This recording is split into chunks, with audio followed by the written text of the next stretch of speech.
Good evening, Namaskar. Thank you very much for joining the special briefing today evening on Operation Ganga and our evacuation from Ukraine. Apologies for the delayed start, but we had some ongoing developments. We'll try to keep this brief because we have some more meetings after this. Let me just share with you where we are, some ongoing developments, or just to brief you. Let me start with the flights this time. Probably you know by now because we've been sharing the data on the flights already. During the last 24 hours, 15 flights have landed, around 2,900 Indians on board. So if you add that to the previous numbers, we have approximately 13,300 people who have returned to India on the flights by 63 flights under Operation Ganga. That was as of around midday today. Some more flights, of course, will take off now. So during the next 24 hours, 13 flights have been scheduled. Of these, one of them will be the IAF C-17 that's going to Budapest. If you look at the departure points, 7 flights of these 13 will be to Budapest. And we have 2 each to Košice in Slovak Republic, Rzeszów in Poland, and Bucharest in Romania. Okay, so I'll just repeat the 24 hours. We're looking at about 13 flights, one by IAF C-17, and in terms of the total, 7 from Budapest, 2 from Košice, 2 from Rzeszów, and 2 from Bucharest. We are also, as I've been saying, a large number of Indians, actually almost all of them, except for the 2 places that we discussed yesterday, Sumi and Kharkiv area, have now left Ukraine. There are some in transit somewhere. So I think we will be looking at how to get, we'll do a fresh look at who all are still in Ukraine. I think our embassy will be trying to contact those who happen to be still in Ukraine. And I think the embassy will try to contact them. I mean, apart from those who have already registered, etc., because I think a lot of movements happen. But as I said, I don't think there are too many left, apart from the Sumi and that area. That we are separately looking at. Moving on to Kharkiv, there are some positive development in terms of what we understand is that almost all Indians have now left Kharkiv city. That's certainly a very positive development. As you know, this was an area of considerable concern for last few days. So that's something positive movement. In nearby Pisochyn is one of those safe areas that we had moved out people about now a couple of days ago. As of a few hours ago, there were less than 300 students there. I think 298 was the number our embassy put out, who are to be evacuated out westwards. We hope to complete that task by today. Of this, as you've just seen also on the social media, I think our embassy organized that 3 buses have already got filled up. They've reached and are leaving. So the buses organized by embassy have been sent to Pisochyn. And even as we speak, we hope that the next couple of buses will reach, load up. And we think in those about 5 buses, we should be able to get out all of them who are left. So that would resolve the Pisochyn set of people who are stranded there. So with that, Pisochyn and Kharkiv, hopefully in the next few hours, we should be able to clear out almost everyone. As far as we know, as I said, Kharkiv also there's nobody. Yesterday, we were also able to send food and water and other essentials to the people in Pisochyn. So that actually has been a more comfortable development. The main focus is now on Sumi. This is a little in the northeast on the border with Russia.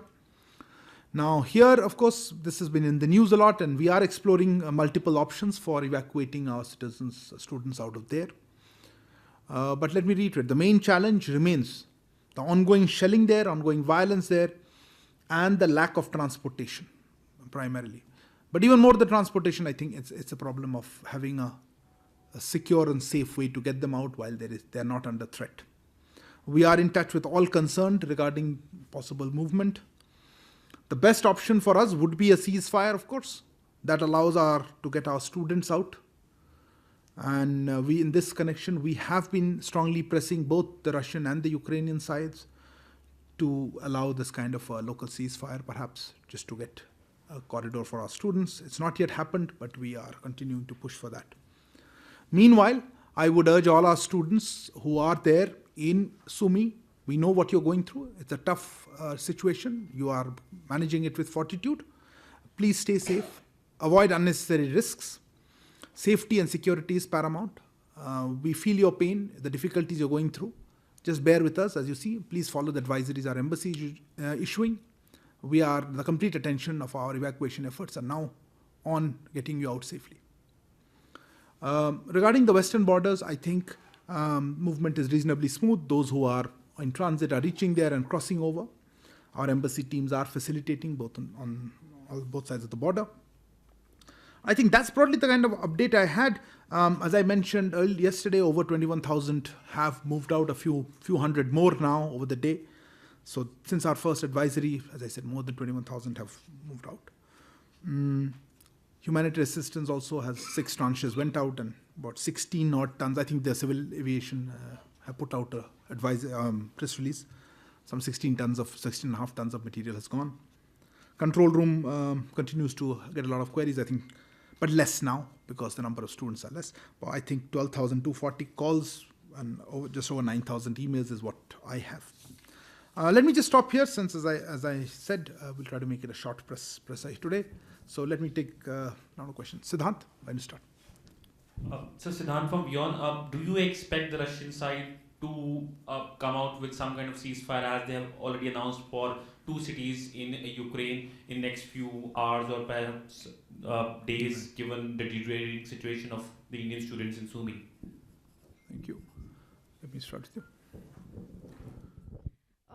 Sir Sumi जैसे आपने बताया कि introduce for the record sorry sir मैं कविता हूँ Haribhoomi newspaper से। Sir मैं ये एक स्मॉल क्लैरिफिकेशन आपसे पूछना चाहती हूँ। जैसे आपने कहा कि खार्किव को पूरी तरीके से खाली कर लिया गया, जिसमें पिशोचिन शहर से भी बच्चों को निकाल लिया गया और खार्किव भी आप कह रहे हैं पूरी तरीके से क्लियर हो गया है, हमें जितना दूर मालूम है। हाँ जी। और दूसरा जो विषय है कि सुमी में अभी क्या मतलब छात्रों का कितना नंबर अभी हमारा है वहाँ पर, उसकी स्थिति के बारे में बताएं, क्योंकि यूएन में रशिया की तरफ से जो उनके रिप्रेजेंटेटिव हैं उन्होंने कहा है कि हम लोकल सीज फायर के लिए तैयार हैं, रूट देने के लिए भी तैयार हैं।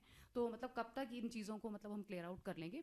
क्या सुमी से और जो खार्किव आपने कहा है वहाँ से हम रशियन बॉर्डर की तरफ बच्चों को लेके जा रहे हैं, हमारे क्या प्लान्स हैं? Thank you sir. Hi, this is Yeshi from the New Indian Express. I'd like to know where is the maximum concentration of Indians that need to be evacuated across the border on the west? On the west? Yeah, I mean on the Ukrainian border, where is the maximum amongst the... I mean, entire Ukraine, where is the maximum concentration? The entire Ukraine, on the borders countries, where do you have maximum number of Indians which need to be evacuated? Which part? Whether it's Romania, Hungary, whatever. Okay. Oh, you mean which are the countries? Yeah, which are the countries. Okay. One second. Stranger. So, thanks now. So, in a situation like this, a government will have several options. Now, vis-a-vis getting people out of Sumi, where we hear that there are 2 groups of Indians in 2 different places in Sumi. What are the options of the government in getting them out? Is getting them out through the eastern option? If there is a ceasefire, is getting them out through the western option? If you could just let us know what the options are and how they can work. And I'll take the final one here. So, Saurabh Trivedi from ANI. So, a few hours back, a group of students have uploaded a video on social media from Sumi that they are leaving. Now they are not, and they are alleging that no authorities are helping them over there. So what is update on that? Okay. Look, I'll just take the questions as you mentioned. Siddhant, on the issue of our expectation, I don't know. I would not like to guess or speculate. I would just like to say we are urging and we are strongly urging both sides to have a ceasefire. Whether it will happen, when it will happen, is something that we will see as it happens.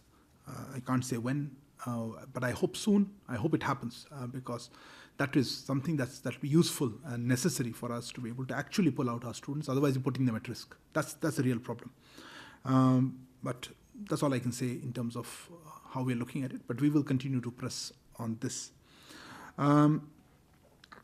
Kavita ji, आपने पूछा सुमी का situation कैसा है और Russian border में किस तरह का आप सिचुएशन पूछ रहे थे। देखिए, वहाँ पे दिक्कतें तो आ रही हैं, पर जब तक कि ये मतलब वहाँ पे कोई युद्ध विराम या वगैरह ना हो, मुश्किल होता है। अभी तो वो अंदर हैं, कैंपस के अंदर हैं, शेल्टर्स में ज़रूर एयर रेड वगैरह होती हैं तो सेफ़ हैं, पर आप रशियन बॉर्डर की तरफ जाएं या हमारे पास हमेशा, जैसे अभी संजॉय को मैं यही कहने वाला हूँ, हमारे पास हमेशा कंटिजेंसीज होती हैं, डिफरेंट प्लान्स होती हैं। जैसे मैंने पहले कहा था, हमारी टीम्स है रशियन साइड पे भी हैं, हमारी टीम्स अब ईस्ट में भी जा रही हैं, मैं 2-3 दिन से कह रहा हूँ, हमारी टीम्स उस तरफ जाने की कोशिश कर रही हैं। अभी तो जैसे पिसोचिन से भी निकाल रहे हैं, तो हमारी अभी एबिलिटी हो गई है कुछ उस एरिया में भी कुछ निकालने की, पर दिक्कत उसमें नहीं है। हमें जो दिक्कत आ रही है वो है उस जहाँ से है वहाँ से थोड़ी दूर वहाँ शेलिंग हो रही है, और ऐसा ना हो कि वो निकाल ले और फिर वो कोई खतरे में आ जाए। तो ये हमारी मेन प्रॉब्लम है। I'll answer Srinjoy's question also on this. Yeah, there are clearly 2 or more options in terms of it can go east, it can go west. We are not being choosing one over the other. It all depends on what is the transportation options, what are the logistic arrangements that can be organized. At this point, unfortunately, we don't have many of those options, because our primary requirement of having a safe route where our children, students are not at risk when they leave their campuses and move.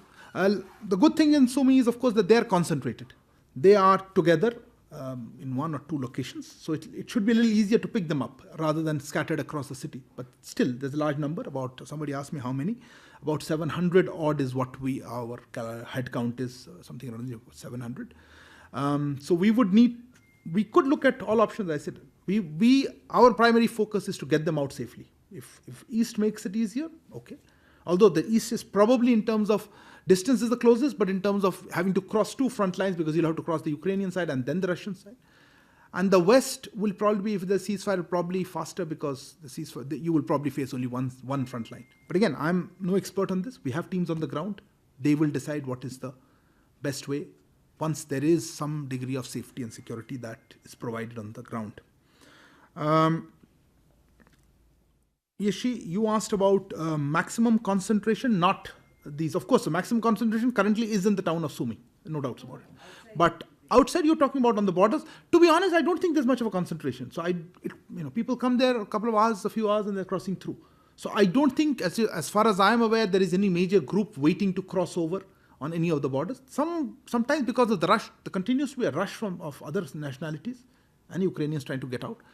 But on the whole, we haven't heard anything particular. In fact, as I said, the vast majority of people have crossed over, and that's why the people crossing the border in the last 24 hours has not been much, very many. It's not too high, because many of them have crossed over now. So that has become much smoother, those who are reaching. Obviously, once the Pisochyn group comes out, that will add to some pressure at a certain point. Then, of course, the Sumi group will come out, and that will also. But that will be then, when they haven't reached that point yet. They are currently probably the earliest group is probably going to Lviv today. So they are around just 1,000? No, we think, look, we don't know exactly. This is all an estimate. If you add up these 2 numbers, obviously more than 1,000, because there were 700-800 in Sumi, in Pisochyn earlier. But again, they moved to the west now. And we expect some more in transit or somewhere else. That's why I started by saying our embassy is now also going to look at a fresh look at who all are left behind, perhaps who are stuck somewhere else. Because right now we're looking at large concentrations. And once this process is over, perhaps we'll look at that. Then we'll have exact fix on how many more are. But our assessment is that number is not very high, because just look at how many have actually crossed. And yeah, didn't I say that number? I'll just tell you. I'll come back to that number. Yeah, I'll come back to that. Saurav Trivedi, you asked about Apne. Yes. Oh, look, that video is in the morning. Is that the one about from Sumi? Yeah. Look, I understand their pain. I started with that. I can imagine the feeling of being left out. Everybody else is leaving. They are stuck. There are difficulties in living conditions. But I'm happy they are safe. I'm happy they are in a secure place. The university is looking after them. Yes, there are problems. The city is, I think, water system got hit. So water is a problem. Electricity got damaged, I think, is back on. I assure you, we're monitoring it very closely. We're talking to the students directly, both from the embassy and our control room here. Subsequently, after we spoke and other people spoke to the students, they've gone back to the shelters. They are inside. So yes, I think that video showed their worry and concern. But I think they are not just kids. They are grown-ups. They know the risks that they carry of just coming out. And I think I would salute them and I would commend their thing. They have gone back inside and they are back in the. And as I said, we are trying to see if we can actually have a more secure way of getting them out. Yes, videos like that do get viral. In fact, the biggest problem we have is a lot of viral videos. Some of them unverified. This one's probably a verified one. Sorry, you were asking whether I could repeat the numbers. Look, broadly again, let's go back to the overall numbers. We have got over 21,000 or 20 something, around that 21,000 mark, 20,000, over 20,000, let's say, maybe less than, who have actually left Ukraine. Okay? Of this, 4,000 had come obviously much earlier, before the hostilities broke out. And since the hostilities have broken out, we have got 13,300 people back on 63 flights under Operation Gangas. Okay? So you could say, if you remove from about 16,000, so another, what 2,500 plus people are on outside Ukraine but waiting for flights. Today there'll be 13 flights. I would assume something like 2,500, a little less, will come up. So that'll leave another 1,500 plus, which will be tomorrow's flights, they'll come out. So I think by tomorrow's flights, all these people will come out, and then we will only be looking at largely the Sumi, Kharkiv, Pisochyn group, and maybe some others. So I think that way, I think we are proceeding well, and I think that's a good program. As far as we are aware, almost all have left. Look, somebody then subsequently pops up, it'll not be but I think as far as we know, most of them have managed to get out. Sumi also, we are hoping that as soon as we can get a break. Okay, I think you have a question? Okay, we'll take this.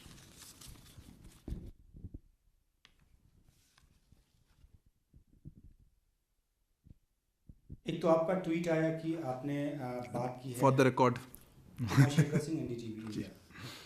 एक तो आपका tweet आया जब ये video आया जिनका जिक्र अभी कर रहे थे ये, उसके बाद की आपने वहाँ बात की है, दोनों पक्षों से बात की है और उनको धैर्य रखने के लिए जो अभी भी आपने कहा जी, तो किस तरह का उनको आश्वासन दिया गया है, क्योंकि बहुत डेस्परेट हैं और शायद बहुत ज़्यादा दिन नहीं रुकने, स्टूडेंट्स को किन के जरिए दिया, और दूसरी बात यह है कि वो 600 किलोमीटर पैदल चलने की बात कर रहे थे, तो ये रोकने के लिए उनको क्योंकि वो 600 किलोमीटर आपने कहा, वो कह रहे थे कि मारियापोल की तरफ से हम जाएंगे क्योंकि उधर से रूस ने कॉरिडोर खोला है, तो क्या आश्वासन दिया उनको। और दूसरा, जब टॉप मोस्ट लीडरशिप के लेवल पे बात हो गई, प्रधानमंत्री मोदी ने जब राष्ट्रपति पुतिन से बात की, 2 बार बात की, दोनों ही बार भारतीय छात्रों और भारतीय नागरिकों की सुरक्षा की बात उठाई, उधर से आश्वासन भी आया जो कि रीड आउट में भी आया।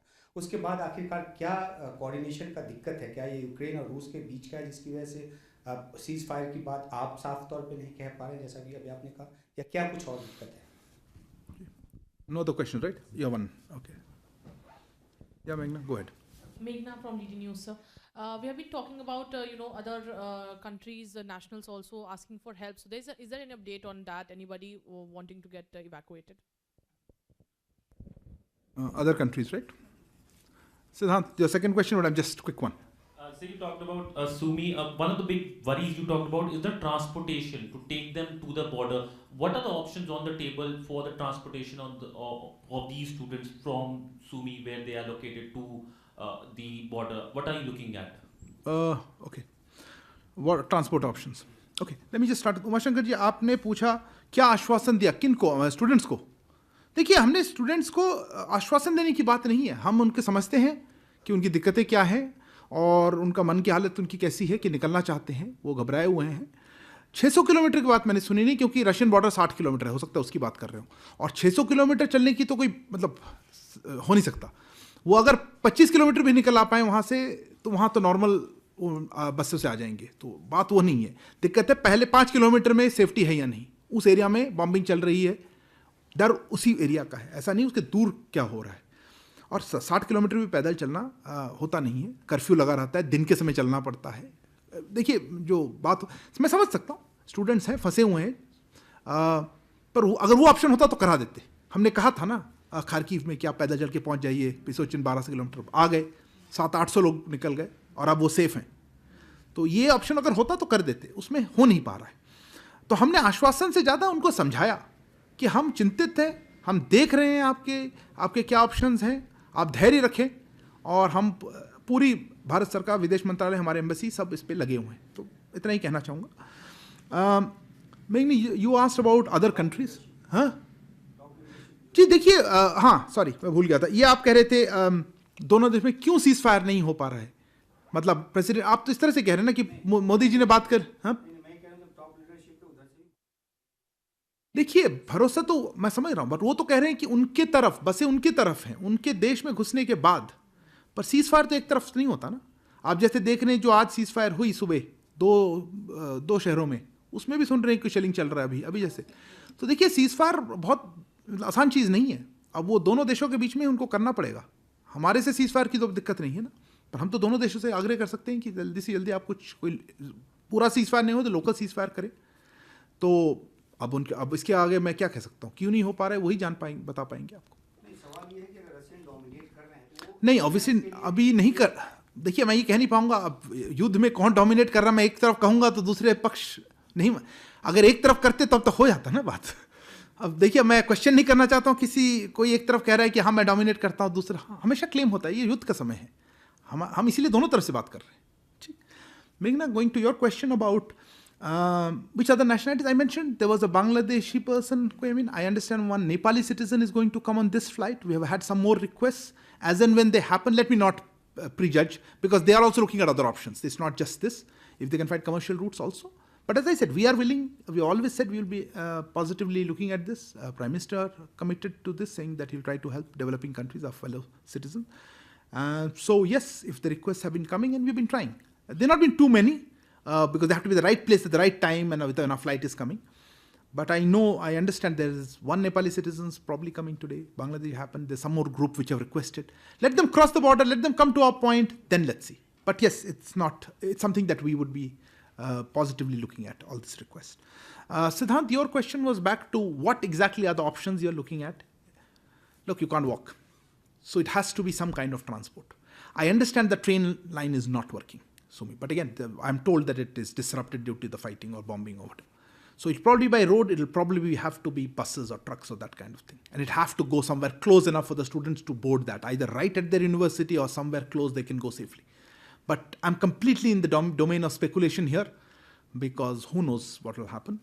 If there is a corridor, we will find a way to get them out. If there is a pause in fighting, I assure you we will be able to pull them out. I mean, that's which way we take. Let's not close our options. All options are open. Depending on which is the safest route, we will do it.